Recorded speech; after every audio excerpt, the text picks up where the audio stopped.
Hello to the 6th Annual International Project Management Conference. Thank you for inviting me again this year. Our topic this time is everything I know about project time management I learned in sports car racing. So let's go ahead and get on with it. I am Stacy Goff. I am IPMA's Vice President of Marketing, and I race sports cars on the USA West Coast from 1975 through 1981. I was undefeated in my last 3 years and set lap records on every track I raced on. So if you want to go really, really fast, I know fast. I did all this for excitement while at the same time managing large projects, mostly in government. The parallels are striking between project management and sports car racing, and I'm going to give you just a little bit of insight from my experience about these kinds of ventures and exploring some of the parallels. To take a look at speed and what it's all about, this is a quick taste of speed.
That's one lap around the track at Portland International Raceway. It was actually done recently, not back in the days when I did my racing, but it gives you a little bit of a sense for what speed is like, at least in sports car racing.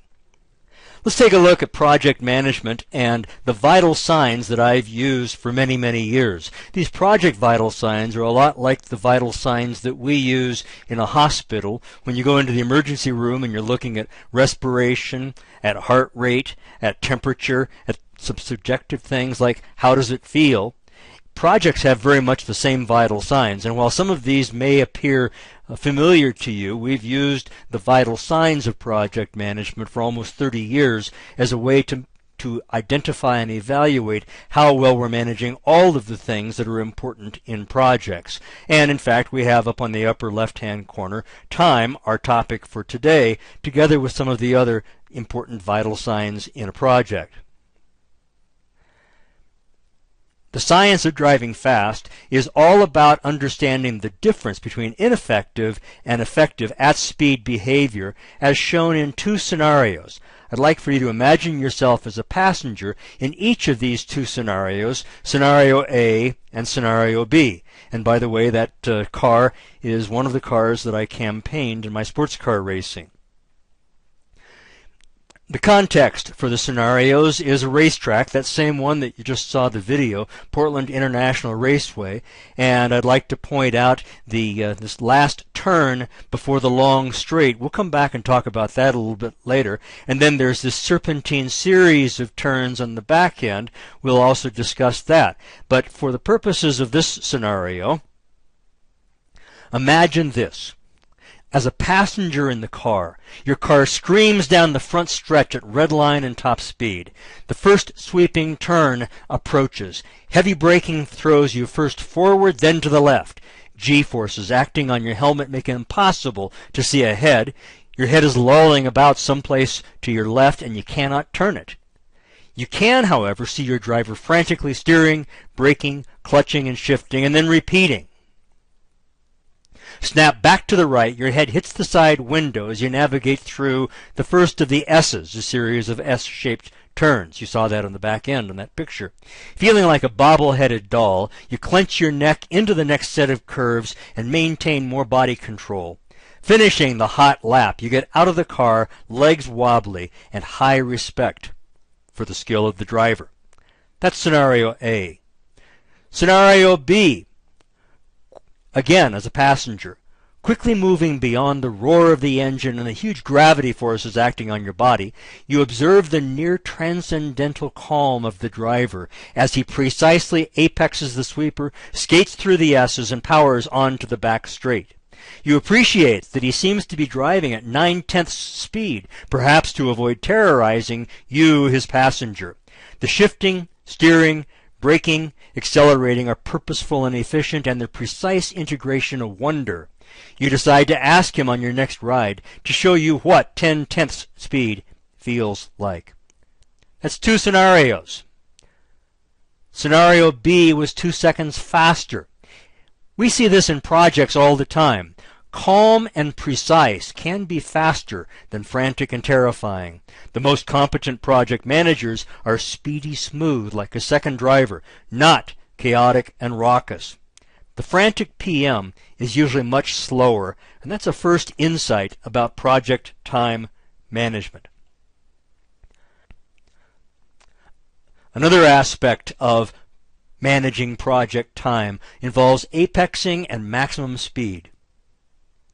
One difference between feeling fast and going fast is whether you're able to widen the curves.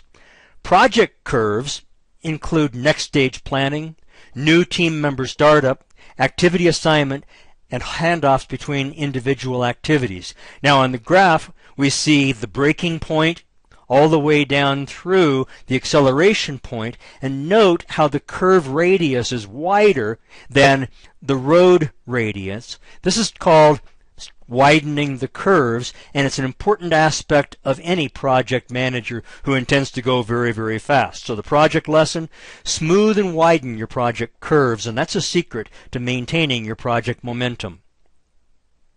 Also related to curves, the last turn before the straight. Now this is a series of S's coming towards you, so the car is coming from further away towards and coming towards you. The most important turn on the track is the last turn before a long straight, and the purpose of optimizing your exit speed is faster top speed down that straight. That's the fastest way to go on a racetrack. In projects, we exit phase or stage end reviews with the highest momentum. We don't let those slow down the momentum of the project. We've seen some projects where a stage or phase end lasts 2 or 3 weeks, and the project team loses all of its momentum. The project lesson, build phase or stage transitions as a launching pad for accelerating into your next project straight away. Some project managers confuse speed with performance. High RPMs, that's the tachometer showing 9,000 RPMs, don't necessarily assure high top speed. Similarly, high top speed doesn't necessarily assure performance, and PM performance requires system optimization. The importance of preparation. Just like any major project event, success in sports car racing is 90% participation and 10% execution. And there are trade-offs during that preparation. Time versus cost versus risk, time and cost versus winning. To project success across all the vital signs, not just time, you have to plan better. Of course, teamwork is the key. There's only one driver in the car, but it takes an entire team to win. One of the things I learned about going real fast in racing and in projects is involving the team in estimating boosts their ownership. Helping them work with you during precedence analysis inspires a sense of urgency that no fear will ever match. Team planning produces cleaner handoffs between assignments, and teamwork improves the quality of the results. One huge truism in the world of racing is that the edge moves.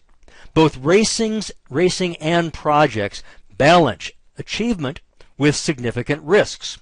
Sometimes when we were racing, we thought we were performing at peak, at our ultimate, at the maximum possible performance. And then we found that sometimes the edge moves. Sometimes we found that we were a little bit beyond our peak. Sometimes we found that we could push it further, and the edge moves as you learn more about the context that you're operating in. And often, we learned how to fail small. It's a lot more important in projects to fail small than to fail big. Leading and lagging indicators. Going fast on an empty track is irrelevant. Doesn't help anybody unless you're after a qualifying lap record. The key is to be faster and more strategic than everyone else throughout the race. So it's not just time, it's the precision of apexing, as we've discussed. It's the understanding the strategy of your opposition and having a smarter strategy through the race. There are also aspects about managing all the other vital signs, including that constant element of risk. One of the things we saw in racing is people who just went brain dead and went straight off the end of a long straight and forgot to brake and turn. In projects, some of those vital signs are leading indicators and some of them are lagging indicators. The most competent project managers manage the leading indicators and monitor the lagging indicators. There's an article at the ASAPM website about this called Levers and Gauges.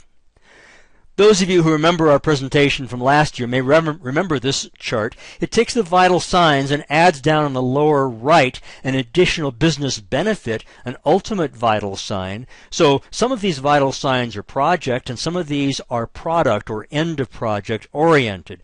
First, analyzing the chart, we have time, our subject, cost, scope, risk, and quality, and then business benefits.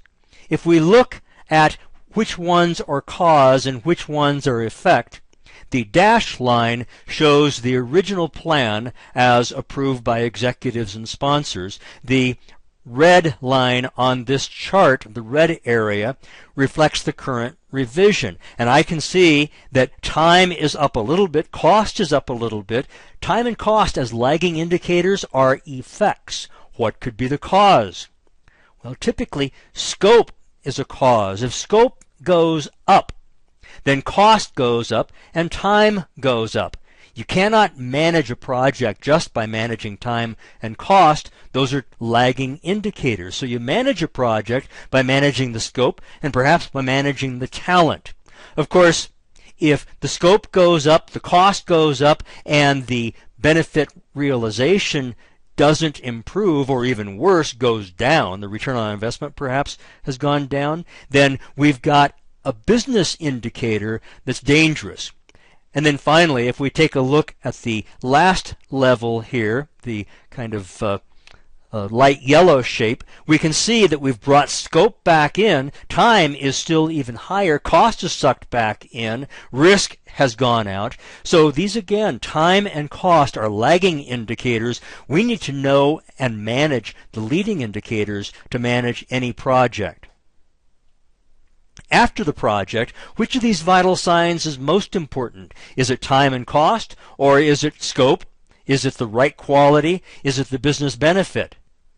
Very often, what's important during the project changes once the project is finished. And looking again at our vital signs, we start a project by prioritizing for this project which are our most important vital signs, which are the top three. And then once the project is over, is it the same top three or do they shift? If there's a difference during the project, then we look at after the project, is that the right way to evaluate projects, or should we be using the same priorities all the way throughout? Switching gears from individual projects to a full season of racing, that's an entire portfolio of tightly linked projects. It includes a series of projects for preparation and then execution for each individual race. And during each individual week before a race, we may choose to avoid or defer some preparation projects, and that's part of our strategy. We need to make sure across the entire portfolio that our strategy produces the greatest win rate. Sometimes it was clearly better to defer an improvement project than to rush it, do a poor job of it because we were rushing it, and risk failure. That again is another key learning from sports car racing that has impact on every project that you're working on today and impact across your project portfolio. Winning in project management is not just about going fast. It does require being able to go fast when needed, but it also requires going well on all of the right things. The most competent project managers balance all the vital signs and understand which ones are lagging, which ones are leading indicators. Winning in project management also includes knowing when to go slow and how to maintain momentum. We've discussed in this brief presentation managing project time. Project time is one of 9 knowledge areas as used by other organizations, or one of 46 competence areas as used by IPMA. What's most important in managing your project success is not to manage well the things you understand, but to manage well all of the factors that improved project management performance. And on this chart, we've seen a progression from those who get to be pretty good at managing the things down the middle. We call those the technical competence elements, to those who also manage the behavioral elements, who learn leadership, who learn and demonstrate a sense of ethics, reliability, creativity in their projects, and then finally who learn how to master and manage within the context of the project. So winning in races and winning in project management is all about managing not only your strengths but also to your weaknesses and excelling at all of them. To summarize, time is an important project vital sign. There's a difference between looking fast and being fast. It's the corners in projects, not the straightaways, where you win. Time's a lagging indicator, not a leading one, and the ultimate measure is business success. Time is just one of 9 knowledge areas. IPMA goes far beyond that with 46 areas not just of knowledge, but of competence. So I'd like to thank you again for sharing this time with me. This is a picture of me at speed in a corner on Seattle International Raceway. This is, by the way, the last corner before a long straight at that racetrack, and so it's the most important corner on that particular track.